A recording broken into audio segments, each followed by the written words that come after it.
கூட்டணி பலம்னு கூட்டணியை மட்டுமே நம்பி இருக்கிற திமுகவுக்கு அந்த கூட்டணி கட்சிகளாலேயே நெருக்கடி வந்திருக்கு. 2024 தேர்தலில் ராஜ்யசபா சீட் தர்றோம்னு சொல்லி ஏமாத்தின திமுகவுக்கு பெரிய அடியை இறக்கி இருக்கு மதிமுக. வர சட்டசபை தேர்தலில் 2 இலக்கங்கள்ல சீட் கேட்க முடிவு பண்ணியிருக்காங்க. ஏற்கனவே காங்கிரஸ், விசிக, சிபிஎம்மும் கூடுதல் சீட்டு கேட்டு முண்டி அடிச்சிட்டு இருக்காங்க. இது திமுகவுக்கு பெரிய தலைவலியாவே மாறி இருக்கிறதா சொல்றாங்க உடன்பிறப்புகள்.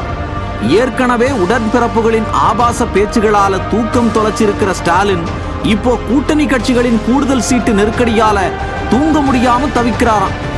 மதிமுகவை திமுகவுல அடகு வச்சுட்டு நான் மகனுக்கு ஒரு எம்பி சீட் வாங்க அறிவாலயத்துல காத்து கிடந்த வைகோவுக்கு இந்த தடவை எம்பி சீட்டும் கொடுக்காம ஏமாத்தி ஒதுக்கி வச்சுட்டு திமுக.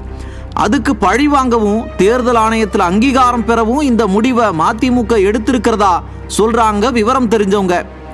தனியா நின்று போட்டியிட திராணி இல்லாத ஸ்டாலின் கூட்டணி கட்சிகளை மட்டுமே நம்பி 234க்கு 234ன்னு வீராப்பா பேசிட்டு இருந்தாரு.